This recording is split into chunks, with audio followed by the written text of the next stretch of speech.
We're going to talk about wing lift with standard hydraulics on a Borgo independent drill.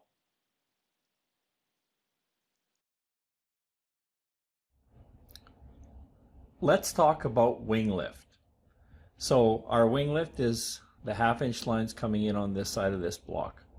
So we have the WLP, so the TR WLP, that's pressure. So that is feeding the base end of the wing lift cylinders when the wings are up. That'll actually move the wings out.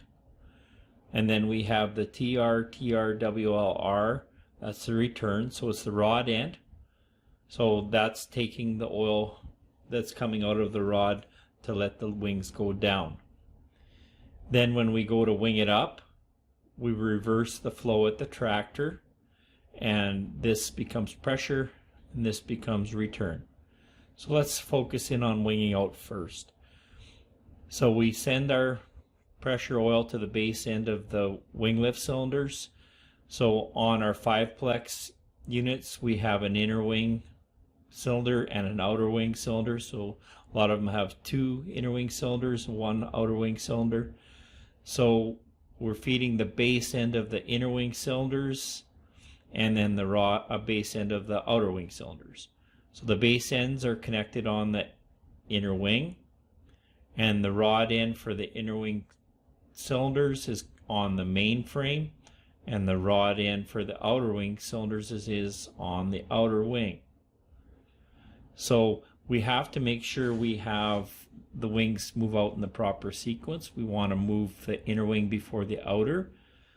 So we have a separate video for the sequencing valve circuit on that system.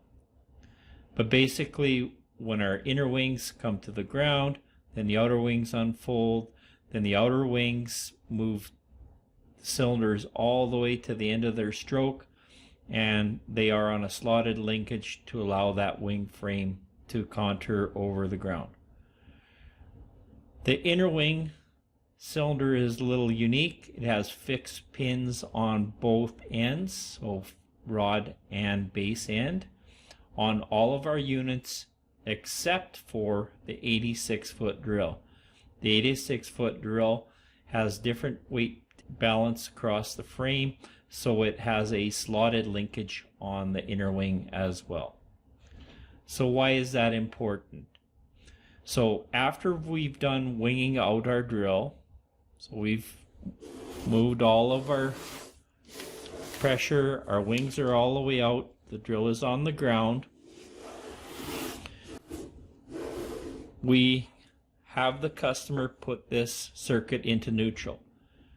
So the tractor remote gets disengaged.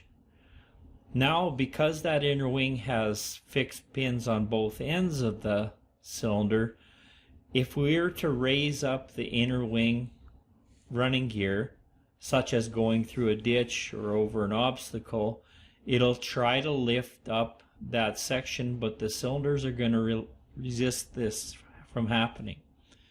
And what will result is you'll bend the cylinders. And the next time you go to wing it out, the cylinders will turn to like bananas. So that is a common way for that to happen. So how do we remedy that with this circuit in neutral? Over on our depth side of things, so when we engage our depth circuit with the wing frames down, what we're doing is we're actually pressuring up 2 pilot operated check valves, CKEB1 and the CKEB2. So when we do that, the opener pressure before it gets to the direction control valve is opening up these 2 PO check valves. What that effectively does is it creates a path for the oil within those inner wing cylinders to transfer over to the opener side of the circuit that's engaged at all times. So we've got a connection between TR DCP and TR WLP. Same thing on the return side. Those 2 PO check valves are the same. They're interchangeable. 1 is for the pressure end, 2 is for the rod end. So that's how that works. That's why we make sure that you have your depth circuit engaged when pulling the drill with the wings down. That is the most common way to bend those wing lift cylinders.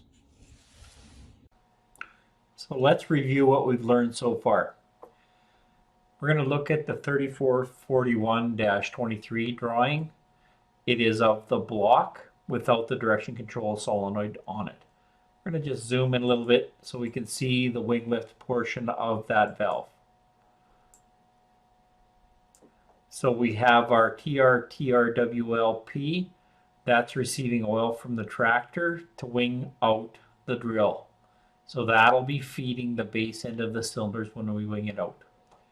The TRWLR is the return path when we wing out the drill. When we're winging it up, it's the opposite. It goes to the TRWLR first. But let's wing out first. So it's going to first travel directly through. It's ported straight through, and then it goes to the inner wing cylinder to start the inner wing unfolding. We'll talk about the sequencing valves in another video. Then, after it's done unfolding the inner wing, it continues to unfold the outer wing. What we're looking at in the center of the image, this 1900 psi, that is relief protection for our 3-plex drills. It protects from too much pressure. So once we're done winging out our drill and the wings are down on the ground, we turn our hydraulic remote to neutral. That effectively closes the path here. What we are doing is we're locking that oil in that inner wing cylinder. So in all of the drills below the 86 foot, they have fixed pins on the rod and base end of the cylinders. So if we lift the inner wing running gear, what's going to happen is that cylinder is going to resist this from happening, and you may bend that cylinder. It may be slight, but you will bend that cylinder and cause yourself some problems. So how do we remedy that problem? Well, we have CKEB2 and CKEB1. They're two PO check valves. So pilot pressure opens them. How do we open them? We engage our tractor depth control. The depth control has to be engaged in the proper direction, so pressure oil is going to come in on the DCP, and it is going to push on the check valves to open these PO checks, both of them. One is connected to the rod end, 2 is connected to the base end of the cylinders. That allows those cylinders to retract and expand as it goes over obstacles. What we're looking at over here is our inner wing down pressure. What that is the ability to take a little bit of hydraulic pressure from the opener circuit, reduce it, and apply it to the base end of those inner wing cylinders to help push down the lighter section of the frame, which is the inner wing. It's a large section, a lot of openers, requires a lot of weight to keep the openers in the ground and packing properly. The main frame is the heaviest portion, so we apply a little pressure to the base end and it effectively transfers some of that weight.